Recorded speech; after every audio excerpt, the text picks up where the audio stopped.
Laws of indices, सही है। इसके अंदर मैंने सबसे पहले तो ये बताया था कि अगर मेरे पास एक अल्फ़ाबेट लिखा हुआ है, बेसिकली एक वेरिएबल है, ठीक है, इसके अंदर आपके पास क्या होता है कि वैल्यूज़ चेंज हो सकती हैं, यानी कि एक्स की वैल्यू 2 भी हो सकती है, 3 भी हो सकती है, 5 भी हो सकती है, मतलब जो वैल्यूज़ होंगी इसकी वो वेरी करेंगी, लेकिन जो कांस्टेंट होता है उसकी वैल्यू कभी चेंज नहीं होती, यानी कि 2 है तो उसकी वैल्यू 2 ही रहेगी, 3 है तो 3 ही रहेगी, ठीक है। ये वेरिएबल में और कांस्टेंट में फ़र्क है बेसिकली।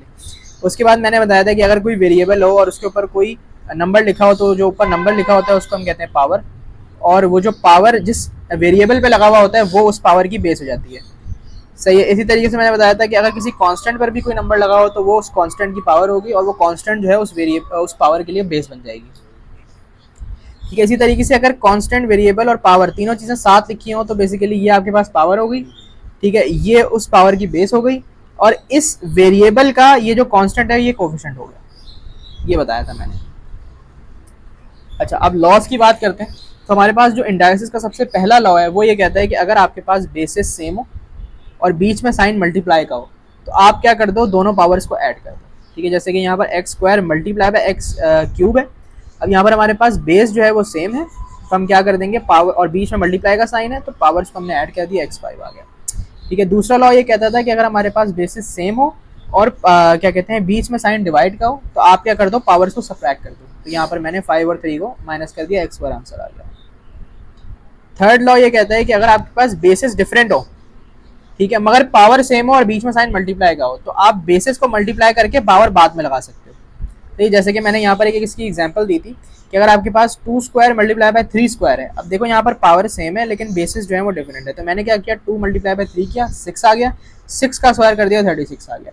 लेकिन अगर इसको तुम डिफरेंटली भी सॉल्व करोगे, यानी कि 4 का स्क्वायर 2 का स्क्वायर 4 लोगे, 3 का स्क्वायर 9 लेके फिर मल्टीप्लाई करोगे, तब भी आंसर 36 ही आएगा, सेम आएगा, ये बताया था मैंने। अच्छा, इसी तरीके से इस पर आ जाओ, तो यहाँ पर मैंने क्या कहा था कि अगर आपके पास बेसिस डिफरेंट हो और पावर सेम हो, बीच में साइन डिवाइड का हो, तो आप क्या करो, बेसिस को डिवाइड करके उनके ऊपर पावर लगा दो, तो आपके पास क्या आ जाएगा, क्या कहते हैं, आंसर आ जाएगा। जैसे कि यहाँ पर मेरे पास 4 डिवाइड बाई 2 है, तो 4 स्क्वायर डिवाइड बाई 2 स्क्वायर है, यहाँ पर बेसिस डिफरेंट है लेकिन पावर जो है ना दोनों हमारे पास वो सेम है, तो मैंने बेसिस को डिवाइड करके उनके ऊपर पावर लगा दी, आंसर आ गया 4। अगर तुम इनको डिफरेंटली भी करोगे, यानी कि 4 का स्क्वायर 16, 2 का स्क्वायर 4, तो भी आंसर 4 ही आएगा, सेम आएगा।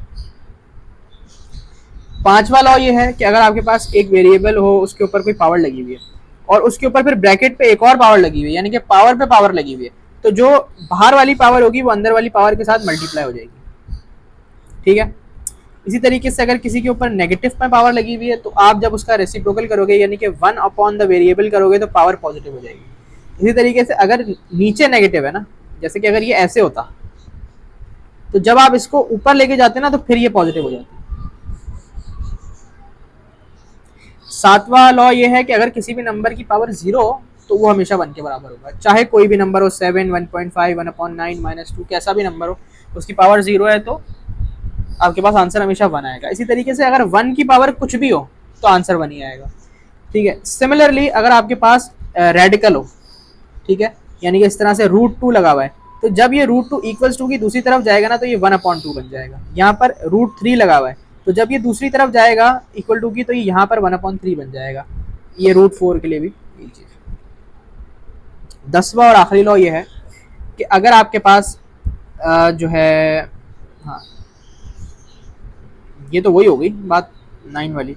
अच्छा, अगर आपके पास पावर फ्रैक्शन में है ना और ये फ्रैक्शन को उस दूसरी तरफ लेके जाओगे, तो तुम क्या करोगे कि फ्रैक्शन को रेसिप्रोकेट कर दोगे, यानी कि यहाँ पर जैसे 2/3 है, जब मैं इसको इधर यहाँ पे लेके जाऊंगा तो 3/2 कर दूंगा, सही है। अब मैंने इसको सॉल्व किस तरीके से किया कि 3 को मैं बाहर ले गया, ठीक है, यहाँ पर मैंने रूट ले लिया, 1/2 रूट के बराबर होता है ना, यहाँ पर मैंने रूट ले लिया, तो √49 जो है वो 7 हो गया। अब 7 का क्यूब किया तो 343 आंसर आ गया, सही है। 11वां लॉ ये है कि अब अगर आपके पास रेडिकल के अंदर एक डेसिमल आ गई है, ठीक है, तो डेसिमल को आप जो है वो आगे लेके जाओगे कुछ स्टेप्स, जिस तरह यहाँ पर 0.04 है, तो मैं 2 स्टेप्स आगे लेके गया और उतने ही मैंने 0 लगा दिए 1 के साथ डिनोमिनेटर के अंदर। उसके बाद मैंने क्या किया कि अब मैंने इसको रूट में डाल दिया 4/100 को, ठीक है। जब 4/100 रूट में आएगा तो 4 पे रूट अलग लग जाएगा, 100 पे रूट अलग से लग जाएगा, सही है। तो 4 का रूट 2 होता है, 100 का रूट 10 होता है, अब डेसिमल आपके पास आखिर में था, आप इसको एक स्टेप पीछे लेके गए और आपने 0 को कैंसिल आउट कर दिया, तो 0.2 आपका आंसर आ गया। इस तरह से सॉल्व करोगे डेसिमल वाइज। ये तो पुराना लॉज ऑफ इंडाइसिस था जो मैंने पढ़ाया बताया, तो वो तो हम रिवाइज करे थे। अब देखो, अब हम करेंगे इंट्रोडक्शन टू रेडिकल्स। रेडिकल के अंदर मैंने कुछ चीजें अभी मैंने तुम्हें पहले से बता दी, लेकिन मैं ये दोबारा से बता रहा हूँ कि अगर मेरे पास देखो x और उसकी पावर 2/5 लिखा हुआ है, तो मैं इसको इस तरह लिख सकता हूँ कि x स्क्वायर और √5, इसलिए कि बेसिकली ये ऐसे भी लिखा जा सकता है 1/5, और 1/5 क्या होगा, √5 के बराबर होगा। यहाँ पर 1/7 है, तो x की पावर 1 और √7, यहाँ पर √t है y³ के ऊपर लगा हुआ है, तो क्या किया मैंने, y3/t, सही है।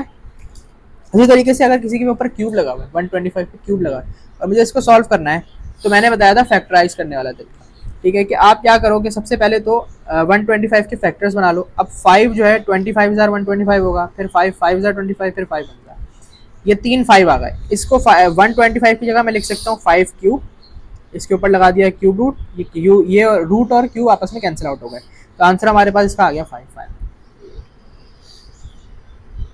अब देखो, अब अगर मेरे पास √y और x की पावर y है, तो मैं इसको y/y लिख सकता हूँ। अब ये y कैंसिल होकर 1 बचेगा, तो आंसर आ गया x। इसी तरीके से यहाँ पर 2 मल्टीप्लाई हो रहे हैं, एक √7 मल्टीप्लाई बाय √5 7 स्क्वायर, तो मैंने यहाँ पर सबसे पहले तो क्या किया, इसका रूट 1/2 कर दिया, मतलब रूट को पावर 1/2 लिख दिया, और यहाँ पर मैंने जो रूट है √5 है उसको 1/5 बेसिकली मल्टीप्लाई होगा 2 से, तो ये क्या हो गया 2/5। अब यहाँ पर क्या किया कि देखो बेसिस सेम है, बीच में साइन है मल्टीप्लाई का, तो पावर को क्या कर देंगे ऐड, तो पावर को ऐड किया तो ये आ गया आंसर। अब पावर को ऐड करने के बाद ये आंसर आया, तो इसको मैंने एक और तरीके से लिखा कि आपके पास बेसिकली ये क्या लिखा हुआ है 7 9 और पावर 1/10, इस तरह भी लिख सकता हूँ। अब 1/10 जो है वो √10 होता है, तो इसलिए 7 पावर 9 और √10 लिख दिया, समझे। Radicals under 4 operations. अब ये बेसिकली वो सवालात हैं जो तुम्हारे पास आएंगे, मतलब आ भी रहते हैं किताब के अंदर ना इस तरीके, तो इनको किस तरह सॉल्व करना है। देखो इस यहाँ पर हमारे पास ना बेसिकली 3 वो हैं, आपके पास क्या कह सकते हैं इनको, 3 नंबर्स हैं, ठीक है, और इनको आपने सॉल्व करना है और आंसर बताना है क्या आएगा। तो मैंने क्या किया, तीनों को ना डिफरेंटली सॉल्व किया। सबसे पहले मैंने ले लिया ये √5 x² वाली चीज़ यहाँ पर। अब देखो ये बेसिकली ना आपस में हो रहे हैं मल्टीप्लाई 5 और x², तो मैंने क्या किया, बीच में मल्टीप्लाई लगा के दोनों के ऊपर अलग से रूट लगा दिया। अब x का जो रूट था वो तो कैंसिल आउट हो गया, और 5 रूट ऐसे ही रहेगा क्योंकि इसका कोई मतलब 5 का जो रूट होता है वो डेसिमल्स के अंदर आ जाता है, तो तुम्हारे पास जो आंसर बचा वो बचा x√5, ये कैंसिल आउट हुआ x और ये √5, हाँ ये मल्टीप्लाई x√5 बचा। इसी तरीके से ये जो है 432 वाला, इसको मैंने क्या किया, फैक्टराइज किया, 2 से किया, हमेशा सबसे छोटे नंबर से फैक्टराइज करना स्टार्ट करते हैं। 2 से किया तो 2 16 432 होता है, फिर 2 से दोबारा इसको डिवाइड किया, फिर दोबारा किया, ऐसे ऐसे करते करते 27 तक आए। अब 27 2 से नहीं हो सकता, तो 3 पे चले गए, 3 से फैक्टराइज करा, तो हमारे पास जो इसके फैक्टर्स बने वो ये बने। अब क्योंकि मेरे पास क्यूब रूट है ना, तो हमें 3 के पेयर्स बनाने पड़ेंगे, तो मैंने एक 2 वाला 3 2 ले लिए, 3 3 ले लिए। तो मैंने क्या किया, फिर 432 को 2 क्यूब 3 क्यूब्स और 2 से रिप्लेस कर दिया, ये रहा 2 क्यूब 3 क्यूब और ये एक 2, इससे रिप्लेस कर दिया और ऊपर लगा दिया क्यूब रूट। अब मैंने फिर क्या किया, इन तीनों पे अलग अलग क्यूब रूट लगा दिए, सही है, क्योंकि बेसिकली ये मल्टीप्लाई हो रहे हैं, तो मैं इसको अलग अलग कर सकता हूँ। हमने पढ़ा था ना कि x मल्टीप्लाई बाय वाई, तो अलग अलग मैंने लगा दिया, समझ गया ना। अच्छा अब क्या करेंगे, अच्छा अब ये इसका जो क्यूब रूट है और पावर क्यूब है वो तो आपस में कैंसिल आउट हो गए, इसको आप 1/3 भी लिख सकते हो या एज इट इज लिख सकते हो। 2 3 6 होता है, 6 आ गया, और ये आ गया क्यूब रूट 2। ये वाली पार्ट सॉल्व हो गया, ये वाला पार्ट सॉल्व हो गया, ये रह गया। इसके लिए भी क्या करोगे, इस मैंने यही किया ना, इसके लिए भी मैंने क्या किया है कि देखो 320 को अलग कर लो और x² को अलग कर लो, ये और ये कैंसिल हो जाएगा। इसको क्या करोगे, फैक्टराइज, 320 को क्या करोगे, फैक्टराइज कर लोगे। फैक्टराइज करने के बाद मेरे पास ये इसके फैक्टर्स आ गए 320 के, तो ये मैंने अब क्योंकि इस पे लगा हुआ है स्क्वायर रूट, तो मैंने दो दो के पेयर्स बना दिए, 2 2 2 और एक 5 अकेला रह गया।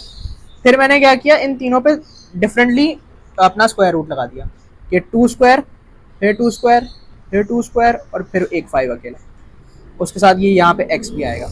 अब यहाँ ये जो तीनों के ऊपर स्क्वायर भी है रूट भी है, तो ये आपस में कैंसिल आउट हो गए, तो ये 3 2 यहाँ बचे, रूट 5 एज इट इज रहेगा और x के ऊपर भी ये कैंसिल आउट हो जाएंगे। तो हमने क्या किया, टू को आपस में मल्टीप्लाई किया, 2 2 जार 4, 4 2 जार 8, ये 8 आ गया, x यहाँ से आ गया और रूट 5 यहाँ से आ गया। ये तीनों आपस में क्या हो गए, हमारे पास सिंप्लीफाई हो गए। उसके बाद सिर्फ आंसर लिखना था। वो कैसे लिखा कि भाई सबसे पहले ये लिखेंगे, माइनस का साइन पहले से, फिर ये लिखेंगे, प्लस का साइन पहले से, फिर ये लिखेंगे। अब 2 को भी देख लो, एक और सवाल देख लो। देखो यहाँ पर क्या कह रहे हैं कि रूट 150 माइनस रूट 54 है। तो हमने क्या किया, सबसे पहले तो दोनों को फैक्टराइज किया, सही है, उनके टेबल्स के साथ। फैक्टराइज करने के बाद अब क्योंकि स्क्वायर रूट लगा हुआ है तो दो दो के पेयर बनेंगे। यहाँ पर दो 5 के पेयर बनेंगे, 2 और 3 का पेयर नहीं बन सकता। तो 2 और 3 के ऊपर अलग से रूट लगा हुआ, 5 स्क्वायर के ऊपर अलग से रूट लगा। अब ये इसका रूट और ये कैंसिल हो जाएगा, 5 बाहर आ गया। 2 और 3 को मैं आपस में मल्टीप्लाई कर सकता हूँ क्योंकि इनकी बेसिस डिफरेंट है लेकिन इनकी पावर सेम है। तो मैंने क्या किया, अंदर मल्टीप्लाई करा दिया, तो आपके पास 5√6 आंसर आ गया। सही है। इसी तरीके से 54 को जब हमने फैक्टराइज किया तो 54 के ये फैक्टर्स बने। इसके अंदर मैं स्क्वायर रूट है तो दो इसके बना सकता हूँ, ये दोनों अलग ही रहेंगे। वही काम हुआ कि ये दोनों अंदर मल्टीप्लाई हो गए और 3 के ऊपर से कैंसिल आउट हो गया, तो 3√6 आंसर आ गया। ठीक है। अब आखिरी आंसर जो आपके पास बनेगा ना, वो क्या बनेगा, ये दोनों माइनस हो रहे हैं तो 5√6 माइनस 3√6 करना पड़ेगा। यहाँ पे 5√6 माइनस 3√6 किया, √6 को मैंने बाहर कॉमन ले लिया, तो अंदर क्या बचा, 5 माइनस 3। 5 माइनस 3 क्या होता है, 2। फिर क्या हुआ, यहाँ पर 2 बचा, अब ये इससे मल्टीप्लाई हो रहा है बेसिकली, तो 2√6 आंसर है, फाइनल आंसर है।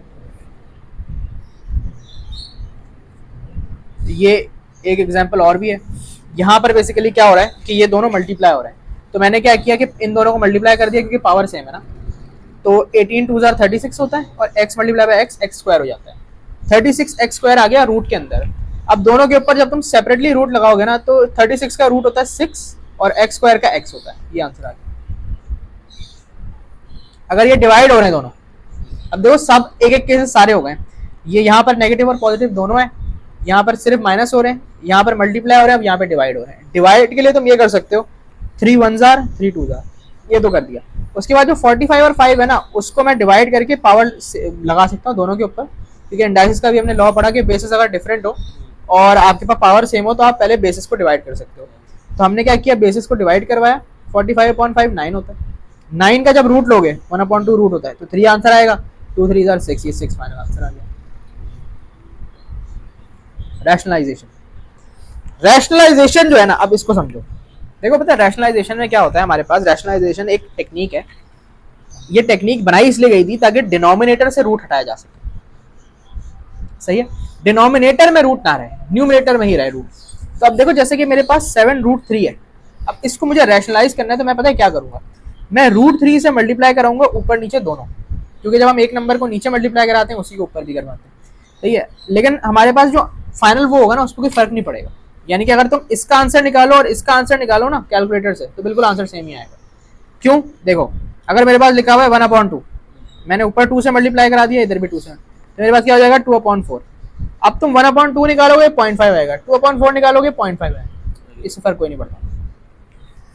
लेकिन यहाँ पे क्या होगा कि डिनोमिनेटर से ना रूट हट जाएगा। कैसे, कि जब ये 3 और ये 3 आपस में मल्टीप्लाई होंगे तो तुम्हारे पास क्या आंसर आएगा, इस तरह से होंगे। तो हमारे पास क्या आएगा, 9 का रूट 3 होता है, तो डिनोमिनेटर से हमारे पास रूट गया, तो ऊपर आ गया 7√3, नीचे आ गया 3, इस तरह से किया। अब ये एक एग्जाम्पल क्वेश्चन था कि देखो ये हमारे पास क्वेश्चन है कि √5/√7 + 4। सही है, मैंने रैशनलाइजेशन करने के लिए क्या किया कि अब यहाँ पर हमारे पास दो नंबर है ना, तो हम इस पूरी चीज़ को लाइक रैशनलाइज कराएंगे। तो मैंने क्या किया, √7 - 4, साइन चेंज करोगे तुम, यानी कि यहाँ पर पॉजिटिव है तो यहाँ पर क्या हो गया नेगेटिव, और जिससे नीचे मल्टीप्लाई करा रहे हैं उसी से ऊपर मल्टीप्लाई कराएंगे। दो नंबर्स में ये चीज़ याद रहे कि अगर यहाँ पर नेगेटिव होता तो यहाँ हम पॉजिटिव कर देते, लेकिन अब क्योंकि यहाँ पर पॉजिटिव है तो यहाँ पर हमने नेगेटिव, साइन चेंज होगा, बाकी दोनों नंबर्स एज इट इज रहेंगे। अच्छा जी, अब तुम देखो कि हमारे पास जब ये दोनों मल्टीप्लाई होंगे ना, +4 और √7 - 4। तो बेसिकली ये आपके पास अलजेब्रा के अंदर वो वाली फॉर्म बनाएंगे, a - b a + b वाली। तो इसको आप किस तरह लिख सकते हो, ऐसे।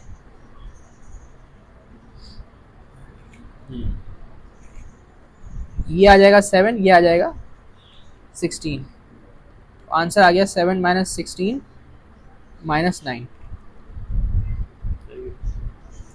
डिनोमिनेटर में आ गया -9, न्यूमिनेटर के अंदर तो मल्टीप्लाई करके देख लो √5 को, √7 - 4 से। जब तुम इनको मल्टीप्लाई करोगे तो √5 दोनों से मल्टीप्लाई होगा बेसिकली। तो जब √5 √7 से मल्टीप्लाई होगा तो तुम इस तरह मल्टीप्लाई कर सकते हो, तो ये √12 हो जाएगा। ओ सॉरी, √12 नहीं होगा, 5 7 से 35 होता है, √35 होगा। और जब ये उससे मल्टीप्लाई होगा तो ये क्या हो जाएगा, 4√5 हो जाएगा।